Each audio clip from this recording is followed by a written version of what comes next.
Nito, kakatapos ko lang maglinis at alam kong na-miss nyo ang Condo Serye. So, welcome to another episode of Condo Serye kung saan sinishare ko ang buhay ko bilang living alone, kung paano ko mag-ayos, paano mabuhay mag-isa.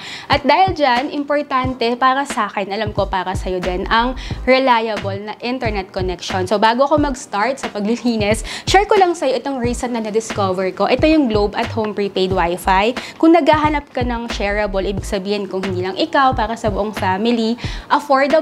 Alam mo ba, 999, one-time payment lang, walang monthly fees, and then reliable at saka loadable. Ito lahat, all-in-one na siya. So mamaya share ko pa sa iyo lahat yan, yung Globe at Home Prepaid Wi-Fi, pero ngayon, pakita ko muna yung before nitong sala at saka yung mga updates sa decoration. Itong itsura ng sala ngayon, sakto kasi makulimlim sa labas, mas masarap mag-ayos-ayos. Ito naman yung before, hindi ko na tinanggal yung mga kalat talaga para makita mo yung legit na before. Tapos yung electric fan, legit na ang dumi din. So, tara, ayos tayo. Unang gusto kong ayusan itong couch, okay pa naman to, kaya lang di ko na na-replace yung dalawang rivets dito, yung studs. Tapos, sa ilalim, kapag nakita mo, magugulat ka kasi parang kuweba.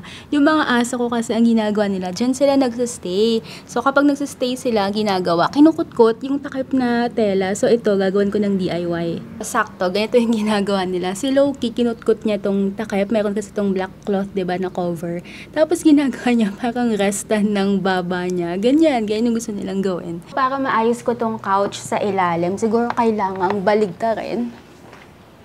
Ayan. Ito, ayan, para mas makita mo kung anong itsura. Ganito yung ginawa ng mga aso. Ayan, wasak-wasak. Pinaka-layer dun sa loob, okay pa naman siya, yung para may spring. So, ito DIY tip, kung meron ka ding couch sa bahay nyo na nasira din yung cover, ang pinakauna mong kailangan gawin, kuha ka ng tela na kasing kulay, kung ano yung kulay ng couch or nung takip. Tapos, meron ako ditong stapler, yung pang wire, yung pang dingding talaga, yung heavy duty, tapos gunting. So, parang everyday, kahit na magwalis ka, nagkakaroon ng mga itim na kalat dahil nga nalulugas siya unti-unti. So, tanggalin mo na din para hindi na magkalat. Hindi na kailangan guntingin kasi napupunit talaga siya eh. Ay, ano ba yan? Sukatin mo lang muna kung paano mo siya pwedeng takpan. Simulan mo sa ilalim. Hi, Loki! Bakit mo Come here, Loki! Come here. Ki, come here. Come dito ka, dali. Come here. Bakit mo sinira itong upuan? Ikaw nagsira nito eh. Oh. Diyan ka lang. Dito ka. Dali, may gagawin. Excuse me, dito ka. Okay, so kapag nasukat mo na, ngayon, kailangan mo naman siyang i-staple talaga. Dapat dito, meron kang kasamang lalaki, pero kung wala, sige, just be strong na lang. Mas malayo ang makarating pag independent. Okay, ayun. So far, fail. Hindi ko siya na-staple. Wala atang bala to eh. So, ang ending, hindi ko din naayos yung couch dahil totoo palang wala nang bala yung stapler na ginagamit ko. Pero at least, meron akong cute na aso.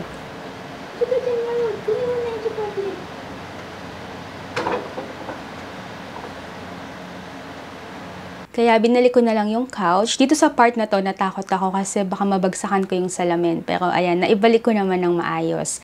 At dahil nga hindi ko naman na-repair yung couch, pwede mo na lang tandaan yung tip na binigay ko kung halimbawang masira din yung couch mo, yung upuan, or yung mga foam sa sala. So, pagkatapos nitong couch, dito naman sa part na to ng bahay, dito kasi parang nabe-barean ako. Tapos dahil meron pa siyang salamin, tapos bare wall, parang mas na-highlight yung pagiging bare niya. Naisip ko lagyan siya ng halaman. Meron ako ditong bagong decor item. Meron akong cellum. Ito hindi ko alam yung tawag. Ang alam ko dito, medyo toxic sa plant. So, inaangat ko para sure na hindi nila maabot. Ito naman yung gold stand. Ayan, nice. Mukhang saktong-sakto doon sa corner. So, ito yung itsura niya, oh. Ganda, magaan lang, pero ang ganda. So, naisip ko para dito sa corner. Ayan, oh, sakto pala siya dyan. So, kapag meron kang pet sa bahay or mga bata, kailangan yung couch nililinis din. So, syempre, di mo naman pwedeng laban yung buong couch. Meron ako ditong steam cleaner. Ito nakakatulong kasi para matanggal yung mga stubborn dirt, yung mga amoy. First time ko lang kasing ginamit to. Ay, sa buong pitchel.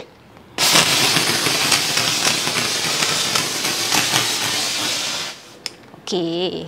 Mas maganda tignan sa sala kapag fluffy yung unan, mas masarap ding higan. So, itong dalawa papalitan ko. Ang nabasa ko kasi dapat din pinapalitan regularly. Ito parang 2 years ko nang gamit yung mga throw pillow. Ito yung papalit ko. Mas malaki siya.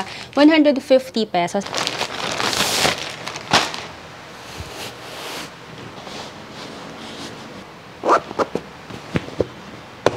Ito na yung bagong palit. Ito naman yung luma. Ayan siya, parang walang buhay. Yung mga throw pillow, bagong laba ko to. Baka magtaka ka bakit hindi ko na nilaban, nilagay ko lang. Actually, amoy Fabcon pa siya. Ayan. So, mas maganda yung itsura kapag hindi lifeless yung mga unan. Ito, baka isipin mo, grabe, ilang taon mo bang hindi nilinis yan? Parang 1 buwan lang to. Mabilis lang talagang mag-accumulate ng dumi.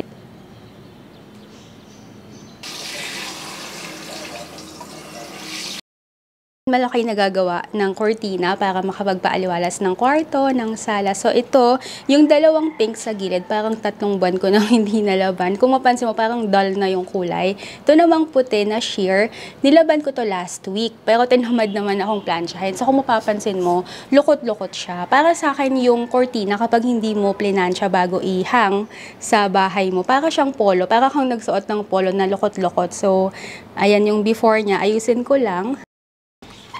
Ayan, medyo gumanda yung panahon, umaraw sa labas. Tamang-tama, nalaban ko na din. Tsaka na-plancha ko na itong mga kortina. Kapag nagpa-plancha ako ng kortina sa kama, kasi doon yung malapad, tapos saktong-sakto yung size. So, ibalik ko lang dito.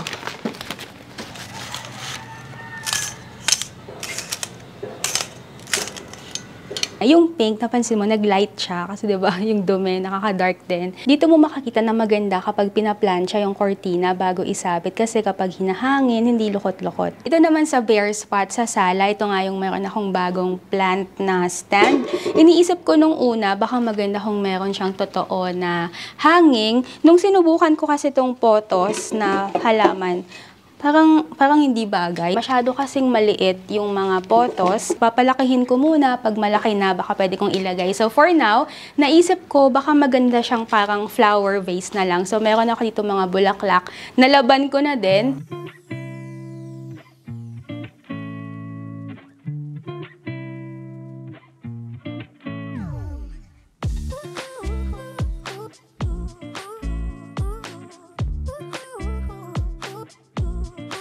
Itong selum, tinanggal ko na yung basket. Nakita ko kasi parang hindi na bagay. Kung mas madami ng gold accent, hindi na bagay yung basket. Meron ako ditong isa pang basket na gold naman. Pwede mong baligtarin para gawin mo siyang patungan. Ito, tanggalin ko na yung mga basket, hindi na masyadong bagay.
So, huli na para sa living room makeover, itong electric fan nalinis ko na. Ang napansin ko, kapag pala regular mong nililinis yung electric fan, mas malakas yung buga ng hangin. Tsaka, dahil nawala yung alikabok, mas fresh yung hangin na binubuga.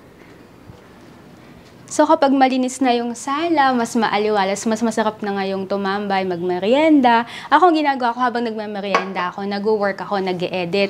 So bilang vlogger, para sa akin, ang pinaka-importante bukod sa maaliwalas yung bahay para mas makapag-focus ako sa work, internet connection talaga. Alam kong nakaka-relate ka kung katulad ko na work from home or kung estudyante ka na, syempre online class pa din ngayon, di ba? So ito, meron akong gustong share sa'yo kasi nung lumipat ako dito sa condo 2 years ago, na naalala ko, 3 buwan akong nagtiis ng walang internet. Kasi, nung panahon na yon naghahanap ako ng reliable, tsaka ng affordable na internet connection. So, nagtingin-tingin ako, nagtiis talaga ako ng wala. So, naka-mobile data lang ako noon. Kapag mayroong mga bumibisita dito sa condo, sabi nila, ano ba, magpakabit ka na ng internet. So, ito, tamang-tama kung katulad kita na naka-data ka pa lang ngayon or nakikiconnect ka sa wifi ng kapitbahay. Ito na yung sagot sa problema mo, lalo na ngayon na work from home, online class pa din tayo. So ito, yung recently na-discover ko to, yung Globe at Home prepaid wifi. Ito na-unbox ko na siya, kaya hindi na siya nakakalagay sa box. So ito, Globe at Home prepaid wifi. Ang maganda dito, shareable. Ibig sabihin, hindi lang ikaw yung pwedeng gumamit, yung buong family. Halimbawa, ilan kayong work from home or ilan kayong estudyante sa bahay, lahat kayo pwedeng gumamit. Reliable kasi hindi siya yung paputol-putol. So talagang consistent yung internet niya. Tapos loadable. At ang pinakamaganda, affordable. Alam mo ba, ito mismo yung modem niya. One-time payment lang, 999 pesos. So pagkabili mo yon, wala ka ng problema sa monthly bill. So loadan mo na lang siya. Tapos yun, bawas problema pero dagdag sa gaan sa buhay. Kasi yung internet talaga sa panahon ngayon, sobrang importante. So, pakita ko lang kung paano gamitin itong Globe at Home prepaid wifi. Ito yung mga kasama pa sa box. Itong yellow LAN supply cord, halimbawa gusto mong i-connect mismo sa laptop or computer. Ito namang puti yung power supply cord. So, step number 1, i-plug lang to sa power supply outlet. Siyempre, kailangan i-turn on. Next step naman is to connect. So, kunin mo lang yung phone mo, punta ka sa settings. Ayan, so settings, hanapin mo yung Wi-Fi. Lalabas dito ngayon yung username nitong Wi-Fi modem mo. Dito yung Globe at Home, yung merong A7. Tapos, kailangan mo i-enter yung password. Yung username tsaka password dito sa likod. So, enter mo lang. Kapag nakakonect ka na, next step naman, punta ka sa App Store, i-download mo yung app. So, ito yung Globe at Home app, install lang. Step 3, i-activate lang yung account sa Globe at Home app. Get started. So, para ma-activate yung account, sa likod mismo ng modem, andyan yung number mo. So, enter lang. Kapag activated na yung account, makikita mo na andito na yung free 10 gig na wifi mo. So, pwede mo na itong gamitin para mag-enjoy ng wifi, mag-upload, mag-work from home, or mag-online classes. Subukan kong mag-scroll sa internet. Isa sa favorite ko ang Instagram. So, ayan, okay naman siya, oh. Kita mo, di ba? So, ang maganda dito, wala kang monthly bill. So, yung pinaka-nagustuhan ko, one-time payment lang, tapos shareable, loadable, affordable, and reliable internet. So, yan. Follow mo na rin ako sa Instagram para makita mo itong mga picture ko at Real Asian Beauty, and that's how to set up this Globe at Home prepaid wifi. So, set up ko lang, tanggalin ko itong box, tapos dito ko siya ilalagay. Yan, sa gitna. Or dito siguro sa mga halaman. Yan, ganda. Naalala ko nung bagong lipat ako dito, yung nakwento ko nga na 3 buwan akong walang internet na nagmo-mobile data lang ako. Dito ako mismo, dyan yung pwesto ko sa may bintana, nakahawak yung phone na ganyan. Nag-upload ako ng vlog gamit yung phone ko. Okay naman yung data, pero syempre iba pa din talaga kapag mabilis tsaka reliable yung internet connection mo. Kaya naman naisip kong i-share itong Globe at Home prepaid wifi. Maganda kasi sa panahon ngayon, importante yung internet connection talaga. Kahit hindi ka vlogger, halos lahat tayo importante. Wala kang monthly fees. Bilhin mo lang yung modem, 999. Wala ka ng problema, loadan mo lang. Shareable, buong pamilya. Easy installation siya, madaling gamitin. Tapos, ultra-fast LTE yung internet connection. Malayo ang makarating using your Globe at Home prepaid wifi. So, I hope you enjoyed this video. Naisip ko lang i-share kasi naalala ko, kanina nung naglilinis ako dito, naalala ko na oo nga pala, no, 3 buwan nga pala akong walang internet nung lumipat ako dito. Kaya naman naisip kong i-share yung Globe at Home prepaid wifi. So, I hope you enjoyed this video. Alam kong madami sa inyo ang nakamiss ng condo serye. So, sana ito, nag-enjoy ka. Comment ka kung anong pinaka nagustuhan mong part ng vlog na to. Kung first time mo ako napanood, please subscribe. Madami ako mga vlogs na relatable and ma-enjoy ka talaga. So, I hope you enjoyed this video. I'll see you next time. Bye! You know.